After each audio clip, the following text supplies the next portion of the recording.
Hey guys, what's going on? I got something really special for you right here. So, the second episode of the Serial at Midnight podcast has been posted. Link right here in the description of this video. But I was joined by Jeff from Films at Home to talk about John Carpenter for an Icons of Horror spotlight. I bust out the Icons of Horror series usually around Halloween time, and this year I wanted to do one about John Carpenter, and I thought no one better to join me for that conversation than Jeff from Films at Home, who also loves John Carpenter and who loves Halloween. But we can't talk about Halloween without talking about the new Halloween trilogy, which, as this video is going up, has just wrapped up. We're talking about Halloween, Halloween Kills, and Halloween Ends. Everyone on the internet is talking about these movies. They're talking about how it ended. Did it end well? Did it end in a way you don't like? So there are many spoilers in this conversation about Halloween Ends and about all three of the movies. So if you haven't seen them and you don't want to be spoiled, know it going in. But this is a bonus bit. This is not in the podcast. This is just extra conversation that we decided to roll exclusively for YouTube. So support Jeff from Films at Home. I'll put a pop-up link to his channel and to, I know you guys know him. I know you support him. This was such a fun conversation. Let's dig in to Halloween Ends. So where are you at with the whole trilogy now? I know I've seen your tweets and stuff, but let's talk about it. Yeah. So the whole trilogy, this new trilogy, I thought the first movie, the re-entry back in, I thought was great. I understood the change, like the change in the timeline again. Sure, like get over that. That's what every franchise messes with that stuff. You're going to reboot something, okay, he's been locked up for 40 years. But like, I liked the way they approached it. It was an interesting sort of, you didn't know where it was going. You had like the podcast people and you're like, oh, this is going to be like a weird, like true crime.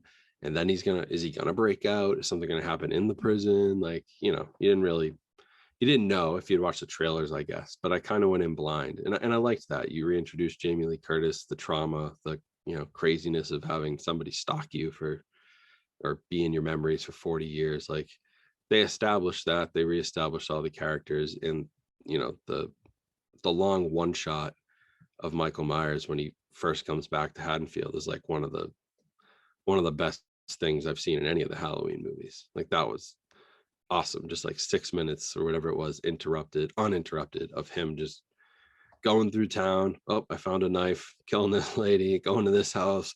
Just, just the chaos. Like, he's back. Okay. He has no morals. There's no real guide here. He's just running through this town, just killing people. And the ending was satisfying. And I actually thought that might have been where they were going to veer off, because at the end of that, as they're driving away in the pickup truck, her granddaughter, Allison, has the knife in her hand and has this look on her face. And I saw that and I was like, okay, I get what they're doing. That was the Michael Myers story. They did it. Fan service, done. Now they're going to take this in this kind of separate, like, Haddonfield is just evil. It transfers from one to another. Like, it's a curse on the Strode family, whatever. Like, okay, I can deal with that. Like, it'd be new and, exciting idea. But then you get to Halloween Kills and it's like, okay, we're not doing that. Mm-hmm. Halloween Kills is actually just going to be like Michael Myers as John Wick.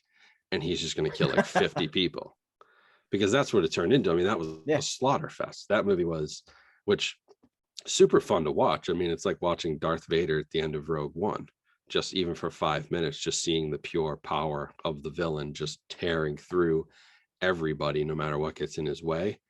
Like, that's why we love these characters, because they're all powerful, just, unstoppable machines. Mm-hmm. So I enjoyed that one. It was goofy. Evil dies tonight. They could have probably said that about 100 less times. Bringing back the characters from 1978 and Tommy, like Tommy Doyle, right? He didn't look like Paul Rudd at all. No, I prefer Paul Rudd's version. Yeah. But yeah, just like bringing him back, and it was like, all for what? Sort of like, what are we setting up here? Because then at the end, they're all gone. And Jamie Lee Curtis isn't really in that movie. That was like Michael Myers' movie. That was his movie. We're just going to show him go nuts and terrorize this town. And then they end that movie with like pissed off Laurie running out of the hospital, ripping the IVs off her, like, I'm coming to get you, Michael. Like, here's the final showdown. Like, shit's gonna hit the fan. So that's what I'm expecting, because they haven't redirected me after the first movie, where I thought they might. The second movie clearly set up that this is going to be a bloodbath fight because he's unstoppable. And then the third movie comes in and you're introduced to this entirely new storyline, which I don't mind, but I just don't think you can do that in the third movie of a trilogy, is all of a sudden introduce this character who we've never seen before and make him the main character and the main villain of that movie. And there was just, I mean, there's logical stuff where I'm like, you know, it's been 4 years, like, is Michael still hurting? And they kind of show, like, you know, okay, when you kill people, it like regenerates you in a way. Yeah. And they've been kind of hinting that he's been killing people in that sewer for the last 4 years, because the homeless guy was like, hey, how'd you get out of here alive, to the kid Corey? Like, he's been dragging people in there and no one's ever come out.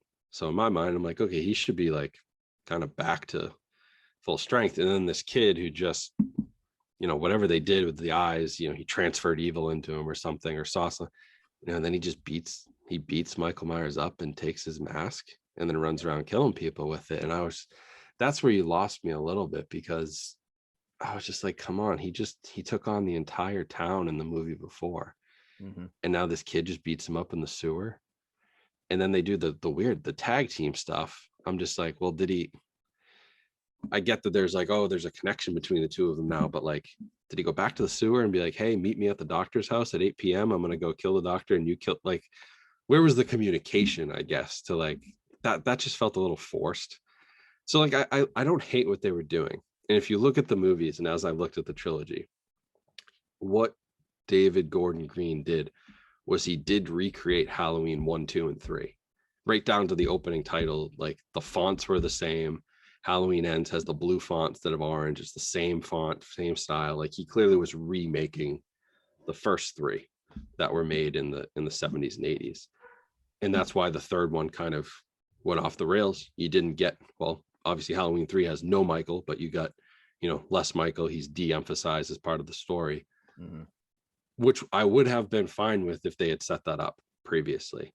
Yeah. Because then their issue was, they had this movie, which was fine on its own, but then in the last 15 minutes, you still had to wrap up the Michael Laurie thing.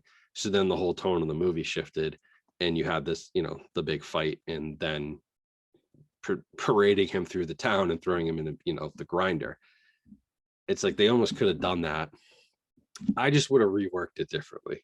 I would have either tried to transfer that in the first or second movie and have him be gone, or, you know, do some sort of misdirect. Like, you think he's killed in the second one. This kid Corey comes back in the third. Someone's going around town with the mask killing people. Is he back? Is he actually dead? Is it this kid? You know, some sort of ambiguity about who actually is doing this. Is it a copycat or not?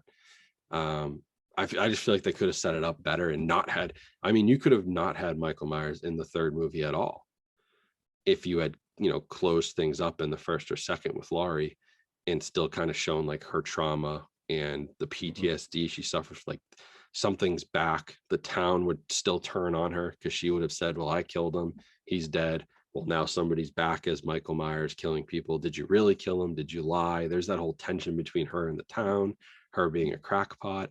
Like, I just think it could have been set up better. I really like the first 2 movies and what they did, if they had continued with that all the way through. So that was my only issue, was I was just like, it just felt a little disjointed. But if you take Halloween Ends on its own and you remove it from the other 2 movies, the movie itself is fine.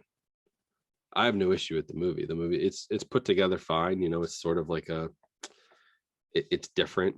There's sort of like this weird romance, and you're talking about how people deal with trauma, and, you know, from Corey to Allison to Laurie, like, they're all dealing with different trauma. I get that. Like, that makes for a decent movie and storytelling, but you had to wrap up this other story at the end, and it just felt kind of rushed. Like, I would have rather of them just had it really do what they did. Do Halloween 1 and 2, and then Halloween 3 totally misdirect us. We have no idea where you're going with it, but give us something original. and like remove Michael from it. I would have been fine with that. It does feel rushed, and that's interesting because I wonder if it was conceived as a trilogy or if they were like, well, we'll do one and we'll see how it goes.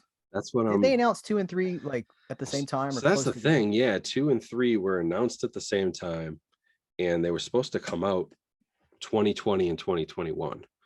So you'd think that the story had been done way back in say 2019 because they started filming it. The Halloween Kills was supposed to come out that October of 2020, but they moved it from with COVID. So you'd think they would have conceived all of it, but it does almost feel like they kind of knew what they wanted to do with the first two and knew they wanted to make this drastic shift, but didn't fully execute there on how to do that. We're seeing that a lot, and I don't even know how I feel about these movies. I don't dislike them, and I'm going to say that the third one actually made me like the first two more because I didn't care. Like the first one I saw and I was like, all right, well, it's Halloween. Like it's the same, it's the first movie but with some tweaks. And then the second one I'm like, okay, well, this is Halloween too. And it like Hollywood is doing this thing right now where they are tricking us into watching these movies we've already seen with a new coat of paint. And Star Wars, the J.J. Abrams Star Wars stuff falls under this, which to your point, they did not know the story until like they did not have an outline for where they wanted that to go. And somebody pointed that out to me on Twitter. And when I thought about it, I was like, oh my God, this Halloween trilogy is that Star Wars trilogy. It is. It's the first one is fan service. The second one is kind of divisive, but had a lot of great action, had a lot of great scenes. Like you can certainly appreciate that. And then the third one came out and blew your mind with where they were going. Like, where did that come from? Which is, it was like the same formula. Yeah, I hear you. I saw the Ghostbusters movie from, was it last year as we're recording this? There were people that I know who were like, oh, I was just crying because I loved it so much. I'm like, we already saw them. That's the same movie from 1984 from the middle of the movie onward. It's the exact same, like the same story beats, the same character. Like it's the same template for, it's this template, but they freshen it up. And either we are so obsessed with nostalgia or people just don't care, which could be one thing too. Like either way, but this is happening. This is the thing that is legitimately happening is we are being served movies we've already seen. And I liked the first one in some aspects. But ultimately I was like, there's not enough new here for me. And then the second one, I'll be honest. I was so cool on the first one that I did not rush to see the second one because I was like, why? Like, what do I'm at a point now where I have so little time. I'm like, I need a reason to see this. I need I need more than just like, it's a new thing. It's a new there are more Halloween movies than there are Batman movies, which is crazy. They're like, there's 13, I think. 8, 10 with zombie. 13 now. Yeah. And these characters weren't meant to, it's not this huge, deep universe and then there is a mythology to the franchise, but it's not like an endless well of ideas. Michael Myers. They're not connected now either. That's the thing. Like at least Star Wars is connected to the same mythology, whereas Halloween now has 4 different timelines. It feels like product to me. Is that some movie? All movies are products because they're made to make money. They're made to be seen. They're part of an ecosystem. But some movies and this is the thing I'm talking about. They're made just to sell. They're just products, and I kind of got that from these Halloween movies.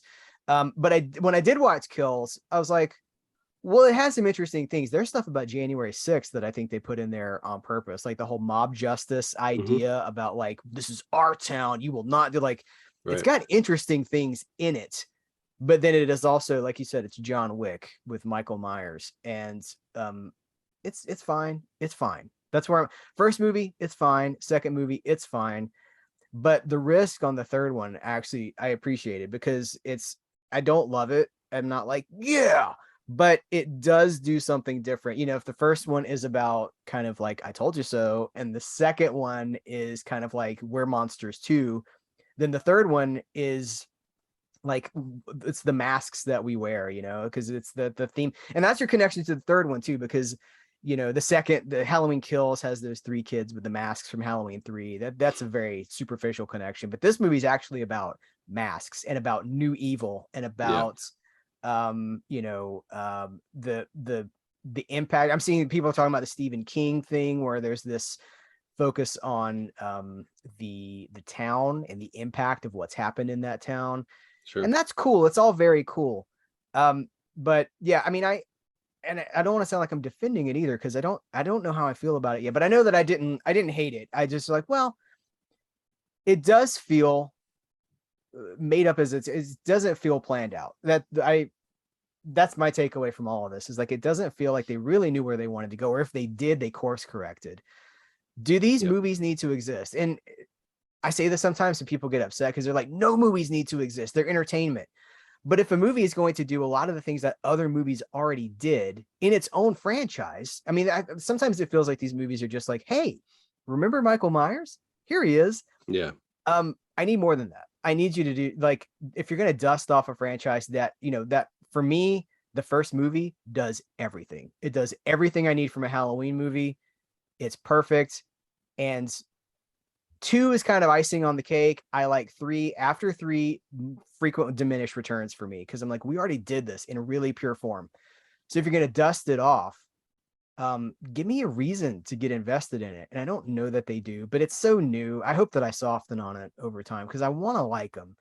And we do. That's what fans do, is like, we justify things and we work them into our own canon. And your kid's not going to care about any of this stuff that we're complaining about. My kid's not going to care about any of this stuff. Like, time passes and it all just becomes, I saw with the Chucky franchise, like you have these Child's Play movies, and then like he's got a wife and there's really weird stuff, and people did not like it. But now, all these years later, nobody's talking about that. They're like, oh yeah, there's the one who's got the wife, and they go, yeah.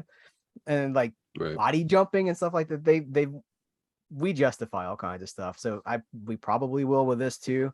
It's interesting. I picked something up at Best Buy yesterday, and I bought a horror movie on 4K, and the lady was like, are you watching horror all month long? I was like, yep. She was like, Halloween, the new Halloween. And I was like, I haven't seen it yet, but I'm going to watch it tonight. And she was like, it's bad.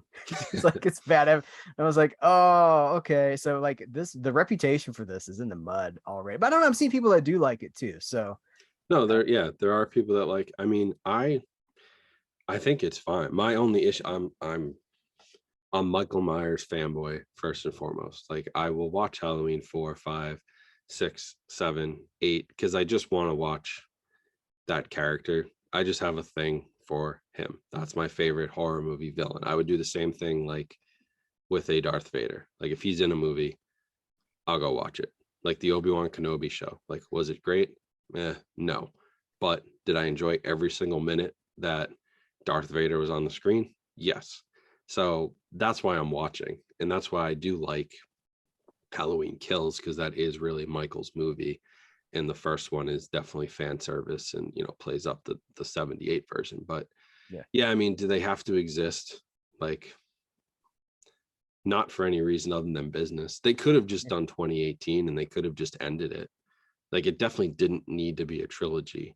Or if you wanted to do a trilogy, change it after the first movie. Do something about the town. Make it like Derry. Like you said, Stephen King, that's a good example. Like, make it like Derry, where there's just evil in this town and they can't get away from it, even though they think they've killed the source. Like, no, it comes from within this town or the house or whatever. You could have played with that and made some really interesting movies. Yeah, they just need to be like, the one that I think did it best was Prey, because you can take that. You could have just made another Predator movie and had a bunch of guys in SWAT uniforms, in tactical gear, fight a predator, and most of them will lose and one of them will win. Like, that's fun. But like, the way they did that, those one shot sort of take the mythology of the character, which it's hard to do with a character like Michael, because the mythology is, well, he's either in the mental hospital sanitarium for 20 years, 40 years, or barely any time at all, depending on which timeline you watch. Yeah. But it would be interesting to take a character like that and put him in a different situation that isn't, I need to kill Laurie Strode for whatever, and there used to be the connection that this is my sister and I want to kill my family, but that doesn't even exist anymore. So like, what's the motivation? really, other than she's the one that got away. Like, so you lose a little bit of that, but like Prey, that's brilliant. Like they could do that over and over again, and I'd watch that. Put put the Predator in the middle of the Civil War. Put him in the middle of the, you know, Put him in feudal Japan is what I whatever. want to see. That would be great. Have him with Genghis Khan and in the Mongols. Like, you know, you could do whatever you wanted with this, because that is such an interesting concept, and they nailed that. Just like, what a great Predator movie without needing to play up to the rest of the franchise. So that's the way to do it.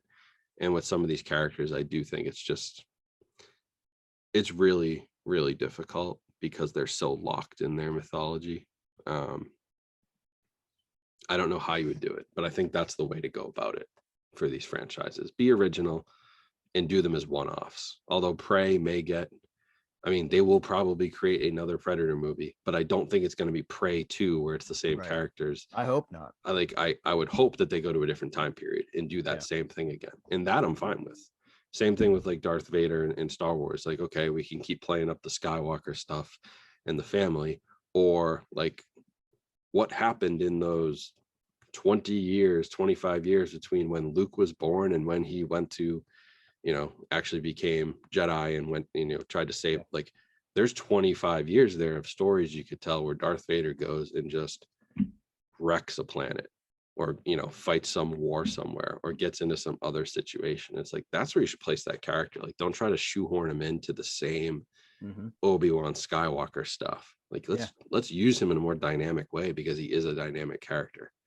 And I don't know. It's almost like Hollywood doesn't believe that people can understand that. Like, are we too dumb to have something that's outside of what we know already? Which maybe that is the way they view audiences, but I think that's how we're viewed. And some of it may be true, because I see, I'm at a point now where we just recorded a podcast about John Carpenter, and I pretty much said, like, I'm in a place now where I'm not only just burned out of franchises, I'm getting to the point where I'm against franchises because they have taken over everything. And it's so hard for you talk to him, I talk to him too, new creators and people. Like, it's harder than ever to make a movie, to get people to distribute it. It's hard enough to finance it, then to get distribution. But we've got 3 of these movies, 3 Halloween movies. Just these Marvel movies are taking up so much oxygen. And it's not like it's we have it all, because we don't get to have it all. It's an either or situation. Yeah. The studios are spending that money on this one thing because they know that it's safe. Now, I'm not trying to paint black and white, just want like all of this and none of this, because there is a little bit of smaller movie making, everywhere, but it's not what it used to be even 5 years ago, 10 years ago. Go back to 15 years ago, it's unrecognizable what we've become. But like Prey was a great way to do it. And I hope the lesson learned from Prey is that, people will show up for a movie that uses a premise or characters that they may be familiar with, but doesn't serve them the same story again. And you don't have to make allowances with Prey for like, well, which timeline are we in? Is this the multiverse? Like, you don't have to do any of that. It's just, it's accessible. These movies need to be accessible. And like, so here's a question for you. Do you want to see this Halloween franchise continue without Michael Myers? They could bring it back. I'm telling you, they could bring it back with a snap if they want to. Oh yeah, no. And I fully expect this is not the last Halloween movie that will ever be made, because the family that owns them, first of all, this is how they make their money. They've owned it since 78, the Cod family. Like, they're going to keep making movies as long as they make sense financially. I don't want to see a continuation of this, though. I wouldn't mind like an original take on Haddonfield. Even maybe you could go into the past. Did something happen before the 60s when Michael Myers killed his sister? Was there something else lurking there that terrorized the town? Or was there some source of this evil? Like, you could explore that. But I almost wouldn't call them Halloween movies at that point, because I just associate Halloween with Michael Myers. And like, I always say this about Halloween 3, like, if it wasn't called Halloween 3 and you just called it Season of the Witch, I think people would think that was like one of the best horror movies of the 80s. Like, it's fun, it's kind of campy, it's goofy, but like, it is what 80s horror was. But because it's associated with Halloween and people are like, where's Michael? It got sort of badly knocked, I think, in a way it didn't deserve. So it's sort of like, I want these original ideas. Now with the Michael Myers character, like, where does he go? I don't know. Like, I don't know, because you're locked into either he's in the hospital or he's broken out and he's terrorizing this town. So you'd have to change the whole timeline. You'd have to obviously get him out, or you'd have to shoot a movie with him. And this could be fun. Shoot it with him just getting out of his cell somewhere in the hospital. And that's a one shot of 25-year-old Michael who kills the guard, breaks out, and they're trying to contain him. And he's all over the grounds of the sanitarium, taking people out. And at the end, they do get him and sit him back down, and then you could, even if you wanted to, you could tie it into 2018. Well, yeah, he got out once and we kind of contained it and kept it in house, and, but we knew he was dangerous. Like, you could do these one-offs with him or have him break out again. Like, they can always change timelines, but I just want to see something different. It can't be Jamie Lee Curtis. Like, she's done. It can't be the Strode family. And maybe it doesn't even have to be Haddonfield. You could have him. I don't know. It's a tough character to work with because he is sort of pigeonholed into this specific story, and there isn't much of a history around him without that family. He wasn't designed for that. He was the boogeyman. He was just the boogeyman. Well, and that, if you ask John Carpenter, it was Halloween was a one-off. He didn't even want to do Halloween 2.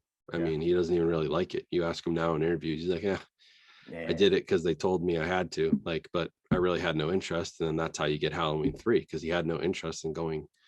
They didn't want to go back to that character. That character was finished. He was just supposed to be the babysitter killer. That was the name of it. Like, that was the premise. And then that was it. There was no mythology. There was just crazy guy in a mask killing people, which at the time was a very original based, Psycho obviously influenced it and other things, but like an original idea. You didn't have movies like that with just crazy person going around killing people. So yeah, I don't know where it goes. Like, there's these one-offs you could do where you could play with the town, but that's what I'd like to see them do. I really don't need more of 70-year-old Michael Myers. He's I hope that's done. I hope so too. We'll see. I think we know better. Haddonfield, a 10-part miniseries. Oh, I saw somebody say, well, they're just going to pull him out of the grinder, mix him in with all the metal parts and turn him into a car. And then we're going to have Christine too. And he's going to be a killer car, which I thought was funny. But I'm like, you know what? It sounds crazy, but you're not too far fetched from what these people will do. So. Yeah. Well, what I don't understand is, so Halloween 3, the idea behind Halloween 3 back in the 80s is so if we're not doing Michael Myers, let's do like an anthology, and every Halloween will be a different horror premise. Right. And still focused on the holiday. Yeah. Yeah, it's admirable. I like that. That's a solid idea that got shot down. Go with that. But they set the groundwork for it with this new character. And I don't remember his name, but the killer, the new killer in this movie. Corey. Yeah. Corey. But then it feels like they've cleaned the table already with, they could I guess they could bring him back, but if you're going to do that, why close the loop on his storyline? Exactly. Yeah. That's why I said I could have seen that having been, you could even remove Halloween Kills from the mix, maybe, as much as I like all the action in it. And I love the power of the character they display. Like, you could add some of that to the first one, add Corey to the second one, finish off Michael, do Halloween 3 with this Corey kid, and just have that be the focus, or whatever, transfer to someone else. That's how they should have done it. There was sort of like one too many movies made almost, and now it feels like they need a fourth one to expand on the ideas from the third one, which should have been the second, so that they could expand in the third. Like, that's why it's just disjointed for me, and I think it could have been put together better.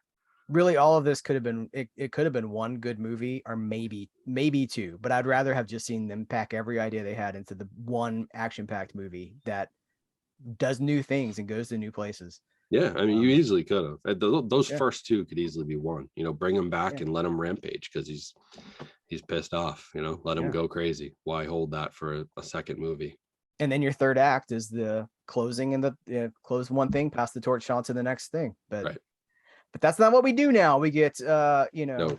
I just watched a movie where it ended with "to be continued." So, no, thank you. What was that? It's Two Witches. Two Witches. Two Witches. It's just out from Arrow Video, and it ends with "to be continued." That's a spoil. I hope I'm not spoiling it for anybody, but that's. Huh. I haven't seen that yet. I heard that We'll was talk actually... about it when we finish recording. But all right, Jeff, this is amazing. So Films at Home, tell people, they know, but tell them anyway. Yeah, I'm on all the social media, YouTube channel, Films at Home. Find me everywhere. I've got a podcast going that's going to come back soon.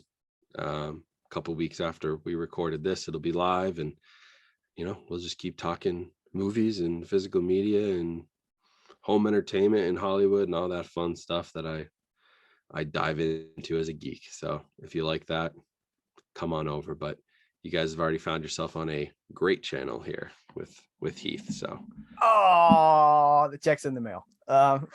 Perfect. Thank you. And guys, thank you for watching. I know this is a hot one, so weigh in the comments below. Yeah. But be nice, be courteous, don't attack anybody, don't just be courteous, and we'll continue to we'll write the next movie. Maybe they'll listen to us and they'll make something that really does something new. I'm ready to go. Jeff, thank you, man. Thanks for being here. All right. Yeah. Thank you for having me anytime. Guys, till next time. Catch you later.